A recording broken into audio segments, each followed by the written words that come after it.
Hello दोस्तों, स्वागत है आपका हमारे चैनल में। आज मैं बताऊंगी पैसे बचाने के 9 आसान तरीके।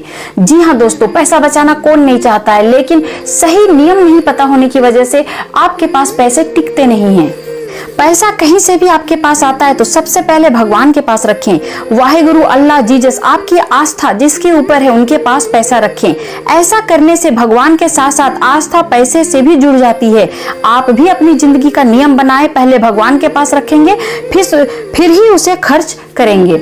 ये नियम बहुत ही अच्छी है दोस्तों। अगर आपको यकीन ना हो तो आप एक बार ट्राई करके देखो, आपको पैसे के प्रति काफी आस्था हो जाएगी।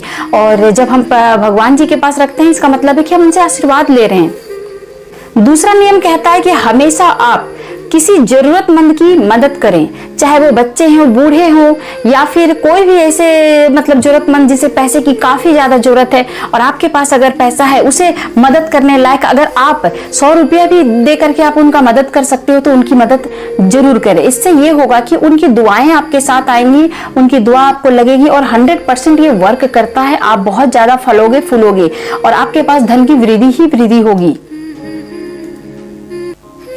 किसी को 1 रुपया दे देने से हम गरीब नहीं हो जाते हैं। हमारे पास अगर है तो किसी जरूरतमंद का अगर हम सहारा बनते हैं, अगर कुछ पल के लिए उनको हम हेल्प कर देते हैं तो यार वो हमें कहीं ना कहीं तो दुआएं ही देंगी ना।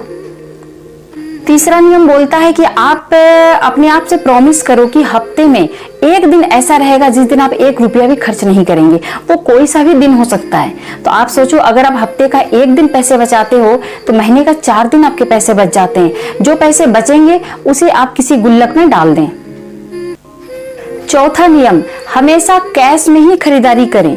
जी हाँ दोस्तों, कैश से खरीदारी करने से क्या है कि हमें पता होता है कि हमारे पर्स में या हमारे पास कितने पैसे हैं, सबका हिसाब रहता है।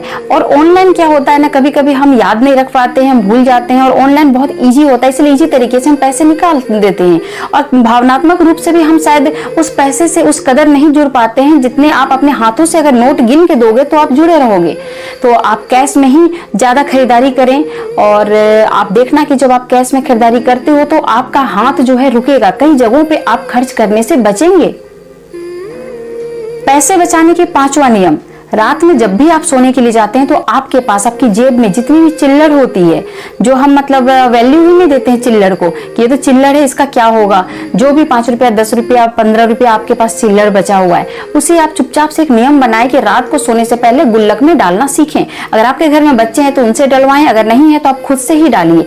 देखिएगा ये गुल्लक भी कभी ना कभी आपको कुछ हेल्प कर जाएगा आपके मुसीबत में। 6वां नियम, अपने पर्स में हमेशा कम पैसे रखें, क्योंकि जितना ज्यादा आप पैसे अपने पर्स में रखोगे उतना ज्यादा आपको खरीदारी करने का मन करेगा। कहीं पे अगर कुछ, मान लो कि आपको 500 रुपए की खरीदारी करनी है और आप कहीं किसी शॉप चले जाते हो, वहां कोई सामान आपको नहीं चाहिए, लेकिन चूंकि आपके पर्स में पैसे हैं, आपको पता है, तो आप क्या करोगे कि 1000 का भी सामान आराम से आप ले सकते हो। वहीं अगर आपके पर्स में सिर्फ 500 ही होंगे तो फिर आप सोचोगे खर्च करने से, तो इससे भी पैसे बचते हैं। ये नियम भी बहुत ही बेहतरीन है।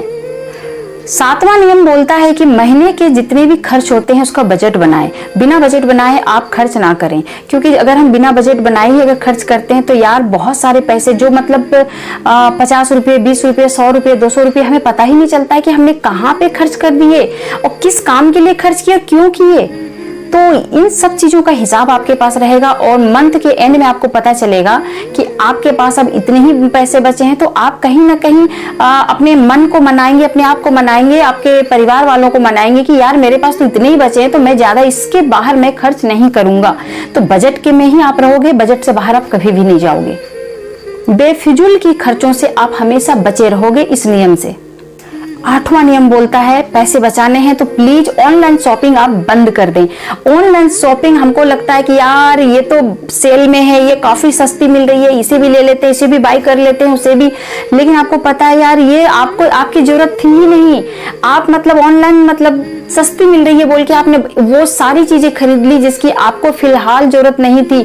ऑनलाइन शॉपिंग अगर आप बंद कर दोगे तो देखना महीने के आपके 3-4 हजार तो आराम से 5000 तक अब बच ही जाएंगे। 5000 के तो आप बेवजह की शॉपिंग करते ही होंगे यार, क्योंकि मैं भी किया करती थी और अब मैंने ये बंद कर रखा है। तो आपको ये सजेशन दे रही हूँ यार, 3-4 हजार अपने महीने की बचा लो, 5,000 बचा लो, और ये मतलब बेवजह की ऑनलाइन शॉपिंग जो है ना उसे आप बंद कर दो।